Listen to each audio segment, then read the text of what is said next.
Engineered floors. There's a mountain of them out there, isn't there? How to decide? That's a question I've been asked hundreds of times over the years.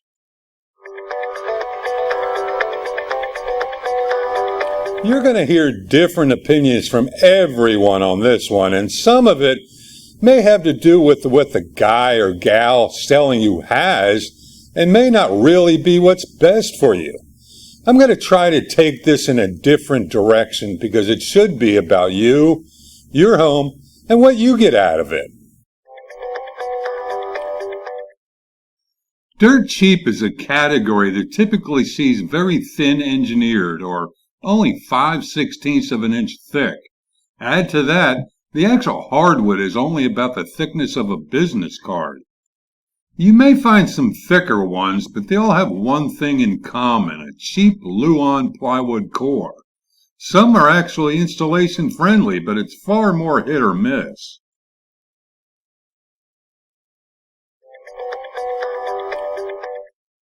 This is where most people start looking when they know nothing about hardwood floors.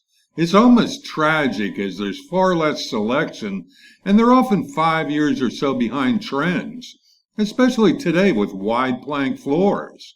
Finishes won't be superior, but hey, it's a functional floor and good for the first-time home buyer that wants an improved look instead of carpet.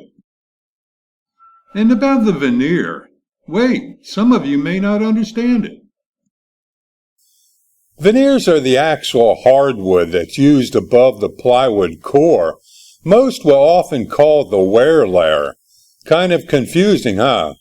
It's actual hardwood and really doesn't wear out if that's what you were thinking.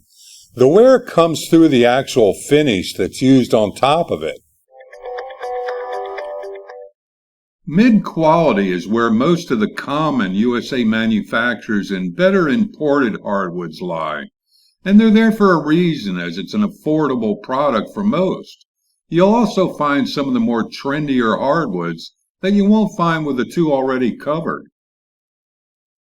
You'll notice the differences in veneer thickness. Not all manufacturers in this category will be the same either, as veneer thicknesses will be all over the map, but in the 2 to 3 millimeter area. It's almost as bad as walking down the light bulb aisle at Home Depot. The question by many is, do I really need a thick veneer? Or will this one work for me? For most people, the answer is yes. This one will work for you, unless you plan on staying in the home for an extended period of time, where a 3 millimeter veneer or thicker is best suited.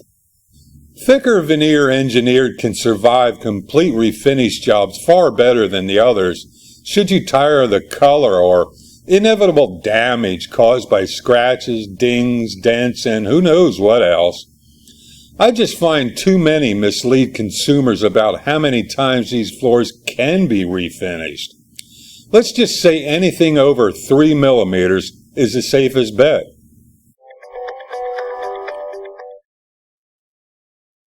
High quality is usually about thicker veneers and in most cases longer board lengths, instead of what seems to be standard with some of those mentioned already.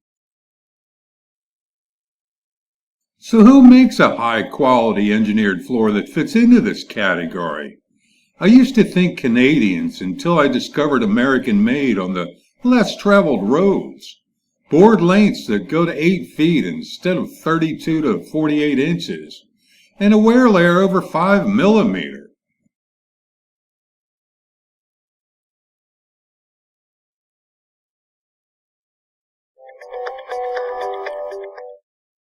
Distressed engineered is the wild card, but it all depends on what you want out of it. After all, it's your home and that's that. Pillowed edges can be troublesome if there ever comes a time when you say, "What was I thinking?" and want a complete new look. You can forget this one, but the next one will work with a much thicker veneer or the part that gets sanded if need be. There's more to engineered floors, but I hope I covered the basics for you. Just keep in mind, it's not always about the thickness of the veneer or wear layer. It's what you want out of it for your own home.